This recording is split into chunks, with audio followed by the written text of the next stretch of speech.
Fidèles de Event News TV, bonsoir. Dans le cadre de notre émission Questions d'actualité, nous recevons aujourd'hui une personnalité qui n'est plus à présenter.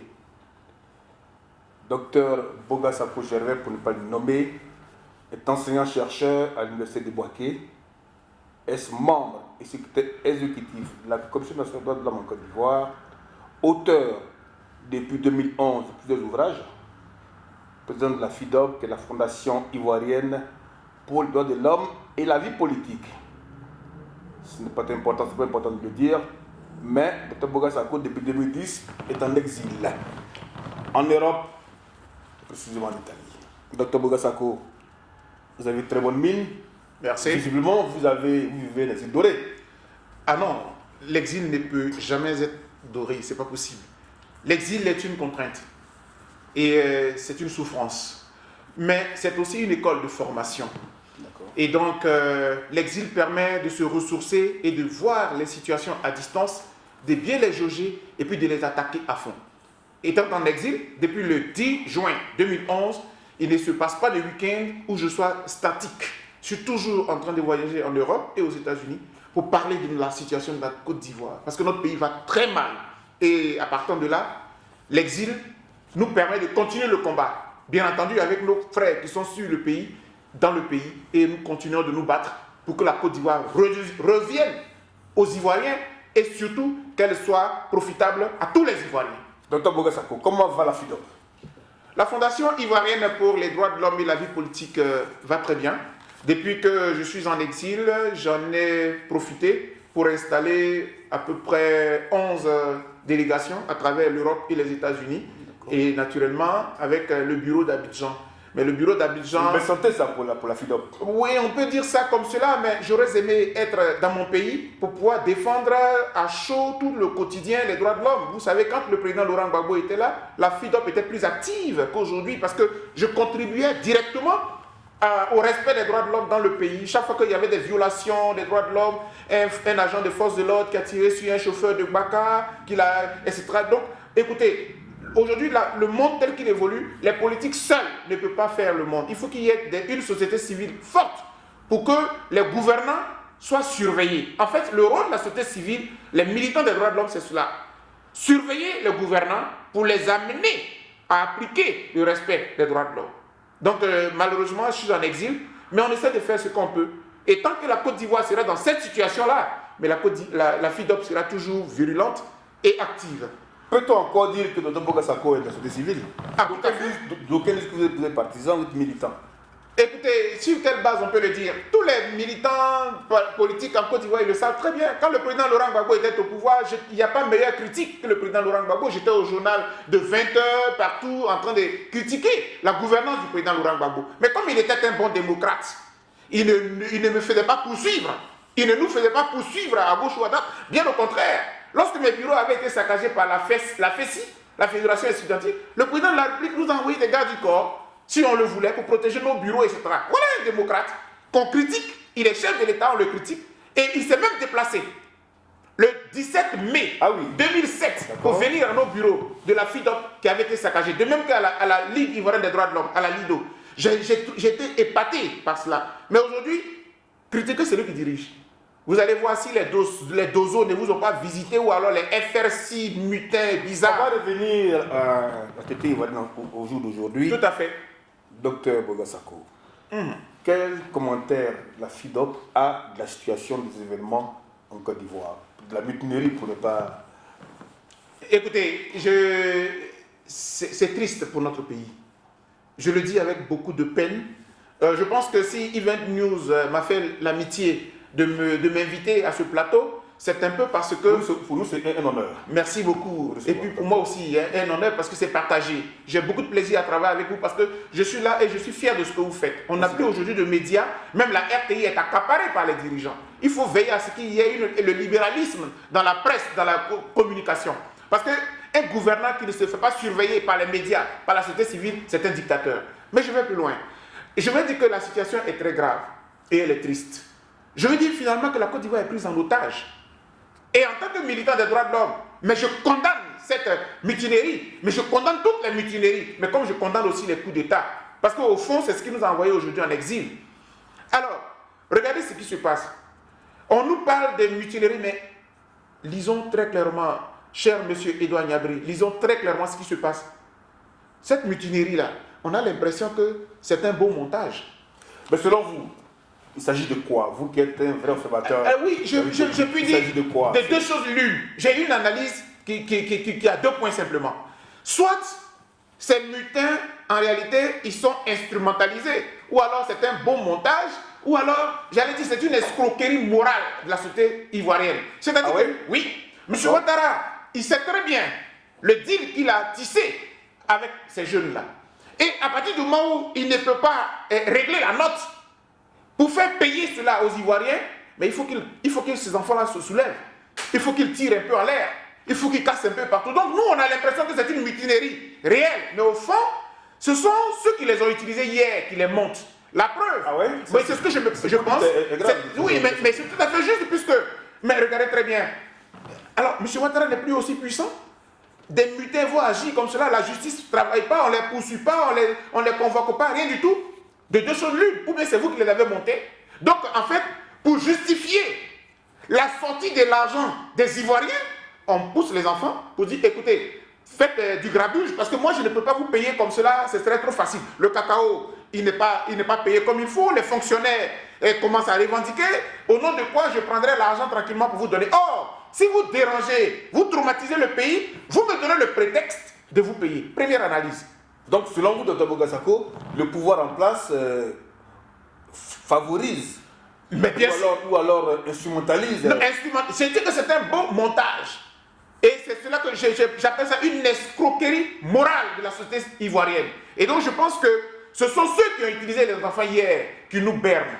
En réalité, c'est un deal qu'ils ont passé et pour justifier la sortie de notre argent, pour régler la facture privée de M. Ouattara, il faut casser, il faut traumatiser. Et puis nous tous, comme on a peur, on dit qu'il vaut mieux payer pour qu'on ait la paix. Les mutins font croire que, ils nous disent que leurs revendications font partie des accords de Ouaga. Oh non, c'est une aberration. On connaît les textes de Ouagadougou, on a tous vu. Voilà. Et pourquoi quand le président Laurent Gbagbo était là, ils n'ont pas manifesté? Pourquoi ils n'ont pas manifesté quand M. Laurent Gbagbo était là pour dire on n'est pas d'accord à payer notre argent? Mais c'était leur ennemi. L'occasion était belle en ce moment-là de manifester. Laurent Gbagbo a dit, quand les militaires ont réclamé une certaine somme, le président Laurent Gbagbo a dit qu'il n'a pas un iota pour qui que ce soit, parce que tous les Ivoiriens, au même niveau, ont des difficultés, je ne ferai pas cela. Voilà un dirigeant. Et on voit la nette différence entre le président Laurent Gbagbo et M. Ouattara. M. Ouattara qui s'est dit économiste, qui sort une 50aine de milliards comme ça en 2 jours. Donc je disais, l'argent du contribuable ivoirien pour régler sa facture privée. Parce que la Côte d'Ivoire n'a pas besoin de rebelles pour monter au pouvoir. Si vous considérez que c'était une prime de l'ECOMOG, ben alors adressez-vous à la CEDEAO. Souvenez-vous, M. Edouard Niabré, que le 24 décembre 2010, j'ai dû partir avec des collaborateurs à Abuja pour porter une plainte contre la conférence des chefs d'État et de gouvernement de la CEDEAO, lorsqu'ils ont voulu que ECOMOG vienne régler un problème politique entre des Ivoiriens. Donc, s'ils considèrent que ces jeunes militaires, des rebelles d'hier, ont été utilisés en lieu et place des soldats de l'ECOMOG, en ce moment-là, il faut que ce soit une facture de la CEDEAO. Mais on va prendre l'argent des Ivoiriens pour aller régler cette note-là. Donc, il fallait mutualiser. Exactement. Mais la deuxième hypothèse que j'envisage, en réalité, et c'est peut-être dangereux, plus grave encore, peut-être que ces enfants-là sont devenus incontrôlables. Et pour M. Ouattara, et même pour M. Soro Guillaume. Du coup, parce qu'ils ont fait des chefs, ils les ont rendus milliardaires en cassant les banques, la BCAO, etc. Ils sont devenus hyper milliardaires. Tous les chefs de guerre hier sont devenus des pachas. Ces enfants-là se disent, mais c'est nous qui vous avons fait. Où est notre facture? En ce moment-là, ils prennent un peu leur liberté. Et c'est dangereux pour la Côte d'Ivoire d'aujourd'hui et de demain. Pour les citoyens. Et c'est en cela que M. Ouattara est affaibli plus que jamais. Moi, je pense que s'il y avait encore un peu de dignité dans les personnalités qui nous dirigent, une démission serait la meilleure. Dans un état de droit, quelles devaient être les conséquences d'une pareille situation? Ah non, mais dans un état de droit, d'abord, une armée, elle est soumise. Parce que nous sommes toujours portés de croire que la Côte d'Ivoire est un état de droit. Oui, c'est-à-dire jusqu'à preuve du contraire, dans les textes. Mais depuis que M. Ouattara est advenu au pouvoir le 11 avril 2011, il n'y a plus d'état de droit en Côte d'Ivoire. La Côte d'Ivoire n'est que...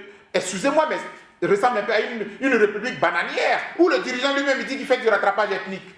Dans quelle partie du monde vous avez vu un dirigeant venir dans une déclaration officielle, solennelle, dire qu'il fait du rattrapage ethnique? Ça veut dire quoi? Cela veut dire que vous vous engagez à léser une partie des citoyens et à favoriser d'autres.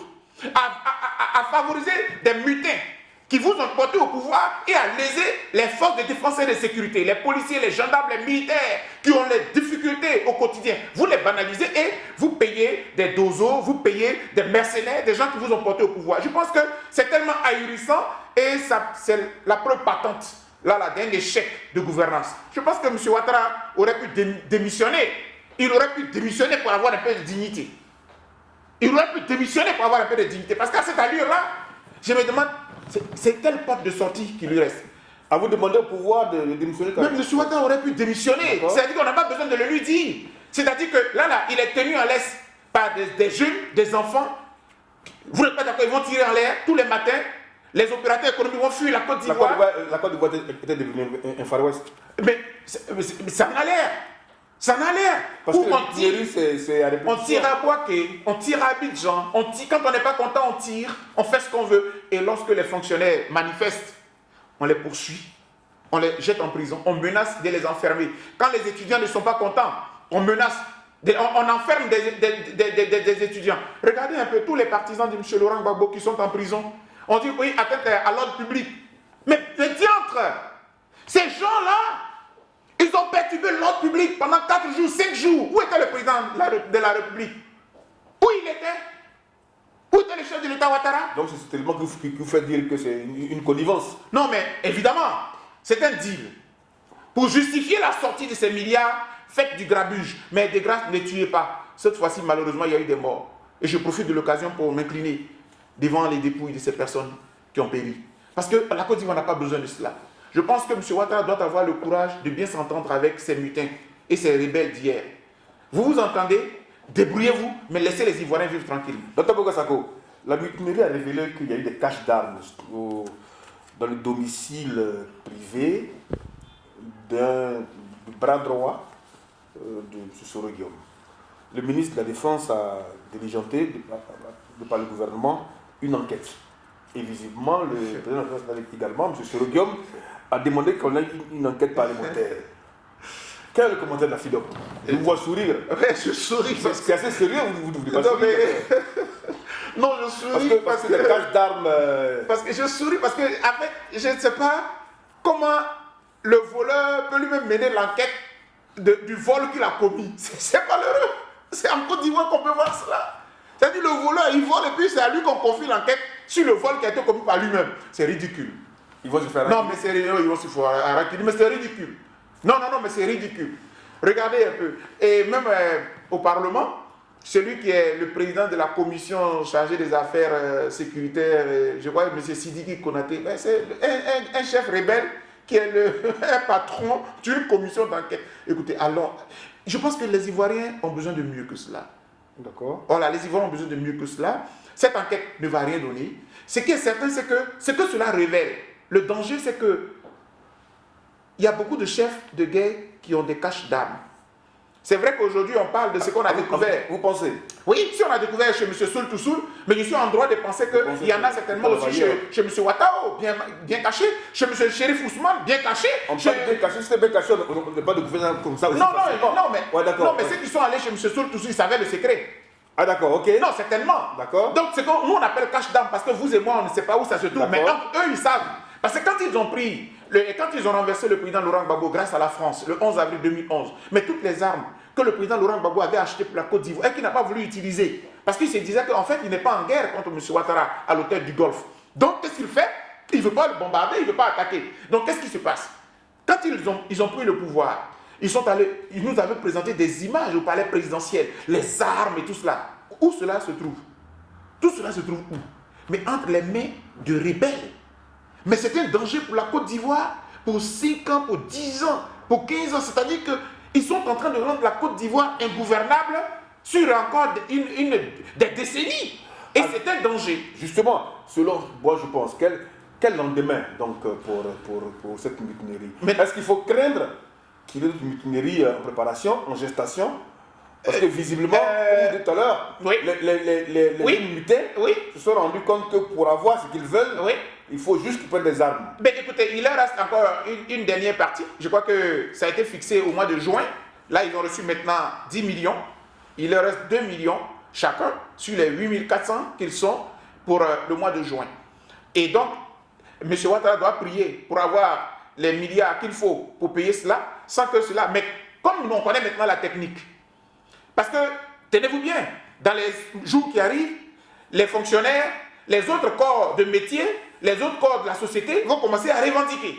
Le pouvoir ne va pas réagir. Il va leur brandir les armes et tout cela. On est sur un effet domino. Mais ça a commencé. Et si je pense, moi je suis persuadé que, c'est triste, mais je ne suis même pas sûr que M. Ouattara peut terminer tranquillement ce mandat-là. Vous pensez? Ah non, je ne suis même pas sûr, parce qu'avec ce qui se passe là, aujourd'hui, on voit qu'il est affaibli plus que jamais.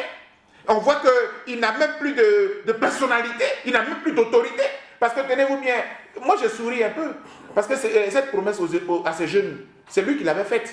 Il avait dit, souvenez-vous au mois de janvier, non, je m'engage, je vais payer, mais le mois est arrivé, pourquoi vous ne payez pas? Et puis vous les envoyez aller tirer pour déranger les Ivoiriens. La population vous à vitam aeternam comme ça sur les humeurs de ces mutins. Hein? Non, c'est pour cela que je pense que les démocrates ivoiriens doivent tout mettre en œuvre pour que ce régime-là parte. C'est-à-dire que les Ivoiriens doivent prendre les dispositions démocratiques qu'il faut pour que le régime de M. Ouattara parte.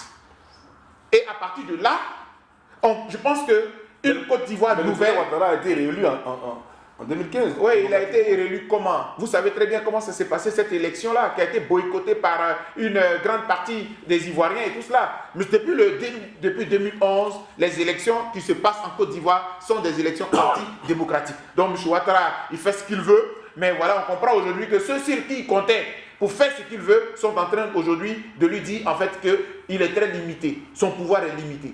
Mais vous me permettrez de dire, quelle est l'une des retombées graves de cette mutinerie d'aujourd'hui? Non seulement elle confirme très clairement que M. Ouattara n'a pas gagné l'élection de 2010. En réalité, c'est cela. Ah d'accord, on revient en 2010. Non, il n'a pas gagné l'élection de 2010. En 2010, il n'y a pas eu d'élection démocratique gagnée par M. Ouattara. Et la communauté internationale, cher ami, avant de venir ici d'Italie, j'ai parlé avec un certain nombre d'amis dans les chancelleries et tout cela. Cette mutinerie montre très clairement qu'en fait, la communauté internationale a été bernée. Ce monsieur n'avait pas gagné l'élection. Il n'avait pas gagné l'élection. Il a utilisé ses réseaux, il a berné tout le monde. Et comme Nicolas Sarkozy, son ami, était là en France, il a remué tous les réseaux pour que M. Laurent Gbagbo, le président Laurent Gbagbo, soit renversé tranquillement. Mais au fond, il n'a pas gagné l'élection. Parce qu'on voit très clairement. Et l'autre, l'autre conséquence, c'est que la Cour pénale internationale, elle va se saisir du dossier. Parce qu'elle comprend très clairement que deux choses. Soit M. Laurent Gbagbo a vraiment gagné l'élection en 2010 et donc M. Ouattara l'a perdu. Mais M. Ouattara avait une milice, il avait des mutins, il avait des mercenaires, il a sémé comme de la violence pour advenir au pouvoir. Et dans ce cas-là, moi je demanderais très clairement à la Cour pénale internationale d'adresser un mandat d'arrêt immédiat contre M. Ouattara. Parce que les rebelles disent clairement qu'ils ont fait la guerre pour lui. Docteur Bogassako, je me rends compte aussi, parce qu'on n'a pas laissé là-dessus assez longtemps, que depuis l'accusation, depuis la découverte des caches d'armes, tous les proches de Soro Guillaume sont un peu en branle. Chacun fait, il va de son petit commentaire. Mais M. Soro Guillaume lui-même. Je parle du maire de Fresco, Alain Lobognon. Oui, mais moi je suis un peu surpris, mais M. Soro Guillaume s'attendait à quoi? Quand on est chef d'une rébellion et qu'on a écrit, on a crié sur toute la planète, je suis devenu rebelle pour telle ou telle raison, il faut assumer. M. Soro Guillaume doit savoir qu'un rebelle, il meurt rebelle. Et c'est pour cela que quand je souris, quand je le vois gesticuler pour vouloir devenir candidat à l'élection présidentielle, non, un rebelle, il n'a pas besoin de devenir candidat. Tu es déjà candidat, tu es déjà président. Il envisage de faire amende honorable pour se donner une posture présidentielle. Mais pour faire amende honorable, il faut d'abord commencer par maîtriser tes éléments. Parce que ce sont les éléments de qui? Qui étaient les chefs politiques? Qui étaient les patrons? C'est Guillaume Soro. Donc aujourd'hui, c'est Guillaume Soro qui continue de perturber la Côte d'Ivoire. Docteur Bogassako, il y a une question qui m'interroge, j'ai oublié de vous la poser. Je vais vous demander votre avis. Oui. La mutinerie, c'est un événement intérieur à l'État. Ce n'est pas hors de Côte d'Ivoire. D'accord. C'est en Côte d'Ivoire. Oui. Je remarque, moi, depuis que les militants ont commencé leurs événements, leurs soulèvements, Oui. on n'a jamais entendu le ministre de l'Intérieur. Non, mais le ministre de l'Intérieur, il ne peut pas être... Vous voyez, ça montre très clairement... On entend toujours, on met toujours devant le ministre de la Défense. Oui, d'abord parce que c'est une question militaire. D'accord. C'est vrai que c'est une question militaire, mais la question que vous posez est une question de fond. Ça montre très clairement que la Côte d'Ivoire est divisée. Elle est divisée. C'est-à-dire que d'un côté, il y a les rebelles et leurs clans avec leur Soro Guillaume. Et puis de l'autre côté, il y a quand même ceux ils sont du RDR, ils se débattent pour se démarquer de la rébellion. Mais malheureusement pour eux, aujourd'hui, à l'heure où nous parlons, le RDR et la rébellion, c'est la même unité. Hélas. Donc que M. Ahmed Bakayoko n'intervienne pas, il ne peut pas devenir plus propre que Guillaume Soro parce qu'ils se sont fusionnés. Et même, ça touche même le PDCI RDA. Parce que quand des politiques s'allient avec des rebelles, il faut assumer les conséquences des actes posés par les rebelles. Dr Bougassako, l'actualité c'est aussi le procès des cadres du FPI, notamment Danon Djedje, Koua Justin, Nestor Daï, pour lesquels ils sont poursuivis pour plusieurs chefs d'accusation.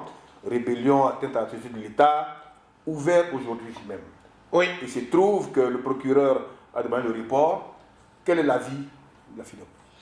Je pense que, oui, non, pour tout vous dire, je pense très clairement que le moment est venu pour qu'on comprenne que dans notre pays, il n'y a pas plus dangereux que des mutins. Il n'y a pas plus dangereux que des ex-rebelles et qui continuent d'être rebelles vis-à-vis de la République. Et donc, les politiques, il faut libérer les politiques. C'est pour cela que nous appelons à la libération. La première dame Simone Gbagbo qui a été blanchie dans une affaire de crime contre l'humanité. Mais diantre, qu'est-ce qu'elle fait encore en prison? Donc, pour moi, j'ai espoir que les juges de la Côte d'Ivoire, qui là ont innocenté Mme Laurent Gbagbo, ils vont innocenter tous ces responsables politiques pour qu'ils sortent. On a besoin d'une Côte d'Ivoire beaucoup plus politique, d'un État de droit, d'un État démocratique, où l'opposition s'exprime et que les armes se taisent. Merci, Dr Bougassako. Cette mission tire vers sa fin. Je vais certainement vous demander de nous donner votre mot de fin. Mais écoutez, c'est un plaisir pour moi d'être passé sur votre antenne. Je voudrais appeler les Ivoiriens à garder espoir parce que, visiblement, le régime de M. Ouattara vient à son terme.